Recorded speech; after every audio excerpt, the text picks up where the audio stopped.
guys, today I'm here to do my wrap up for the month of January, and I've read a total of 7 books, which is so exciting, and I'm so happy that I managed to do that because the first 3 weeks in the month I'd only read 4 books. I managed to read 3 more before the end of the month, which I'm pretty happy about, so I got to 7. 7 is the goal that I need to reach each month if I'm going to get to 80 books at least. I'm really glad that the first month of the year has gone so well, so I'm excited to get into the books that I read this month. So the first book I read this month was Hunting Prince Dracula by Kerry Maniscalco, and I loved it. It was so good. Stalking Jack the Ripper was one of my favourite books of last year. Like, I don't even know why I hadn't read it before, and then I had to pick up the sequel, so this is my first read of the year, which is very exciting, but I definitely enjoyed this so much. Like, it's such an interesting story, and you get so invested in trying to figure out who the murderer is in both the books, but I definitely recommend this book. If you like a really great historian story and strong independent women and friendships and love and just everything, like, it is gory, it is a bit creepy, but it's on point, and I have a book review for this book that you can watch that I will link down below if you want to see more of my thoughts. The next book I read was Faking It by Cora Carmack, and I just really wanted the contemporary, and this is actually a new adult contemporary, so it's a bit more contemporary than I wanted, but that's okay. It's a bit weird to like relate to these characters, like even though I am 19 and I'm sort of coming up into that new adult age. Young adult contemporaries are more sweet and these ones are more steamy, so it's a bit like, I'm okay. But the first book in this series was Losing It, which I absolutely loved, so this book was really good too, and it had the fake dating trope, which I absolutely loved as well, but I just really wanted to read a contemporary, and this was the one that I just decided to pick up because I was like, you know what, I really want another fake dating story, so I might as well do it. So I'm really happy I read this, and I did like the characters, and sometimes the book was a bit like but overall I really enjoyed it. But I don't know if I'm really going to read the 3rd book in this series, just because Finding It, it's about a girl that goes around traveling and she'll probably just have a whole lot of sex with everyone, so I'm just like, maybe not right now. I have so many other things to read that it's not really speaking to me at the moment, but I am glad I read this book. Next book I read was Unearthed by Amy Kaufman and Megan Spooner, and this was the Biblio Squad's book pick of the month, and I'm so glad I got up on top of it, read a book from one of my book clubs.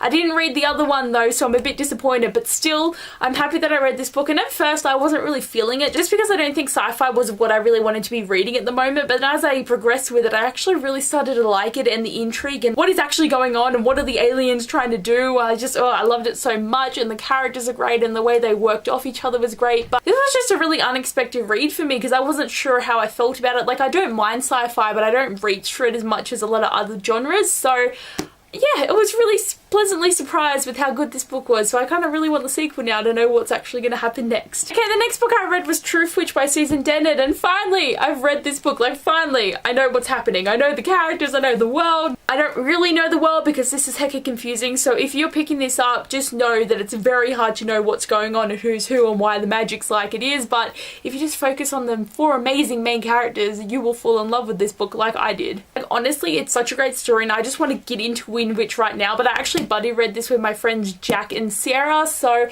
I can't get into the next book yet because they still have to get their copies, so we're probably going to read some other books first, but like, I need it. Hopefully we might read Witch together as well.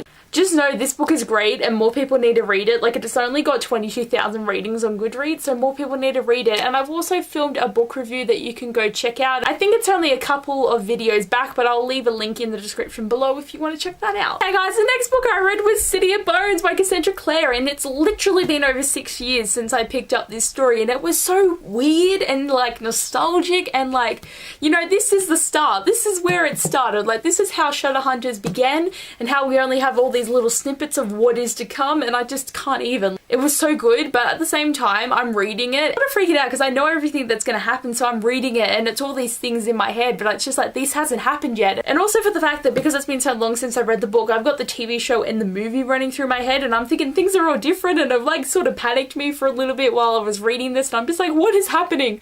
So I rewatched the first episode of the TV show, I watched the movie, and I was okay after that, but this was just really great. And this is the first book I've read for my Mortal Instruments reread of all books that are out at the moment. So I'm excited to get on to City of Ashes next month, which I'm really excited to do because the only thing I remember from that book is the boat.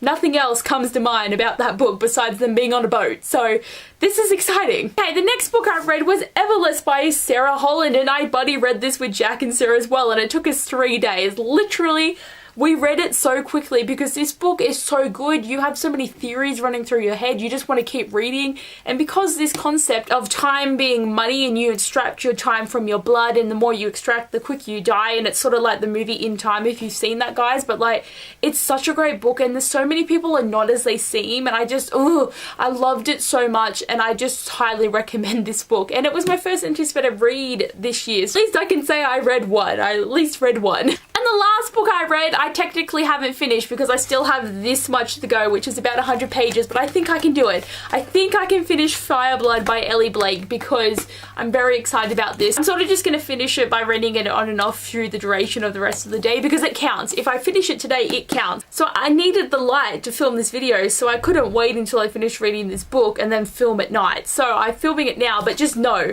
this book will be finished today, and I have done this in other videos and didn't end up finishing those books, but this one, it's only 100 pages. What am I up to? Yeah, I'm up to 308, and I'm pretty sure there's 408 pages, but from what I've read so far, I'm really enjoying this book. It's kind of making me a bit sad that Ruby actually had to go leave Arcus and go to a different area, which is actually where she's from, and she had to meet a new guy, and I was really worried there was going to be like a love triangle, and it sort of is, but sort of isn't, so I'm kind of upset, but not. I was kind of worried I wasn't going to like this book as much as I'd liked Frostblood, but I really am enjoying it. Like, I don't know if there's something that's sort of irritating about this. Like, sometimes I just get a feeling with the books I'm reading and I can't even put it into words what it is, so I don't know if I like want to give it 4 or 5 stars because I did really enjoy it, but then it's just kind of like, does it deserve the 5 stars or does it deserve 4 stars? Which was sort of an issue with Everlist, is because there was quite a few issues in this book that irritated me, but I gave it 5 stars because all the amazing elements sort of overcome that with this book. So I'm like, are they rated the same? I don't know. This is just like my dilemma. Why do we have to rate books?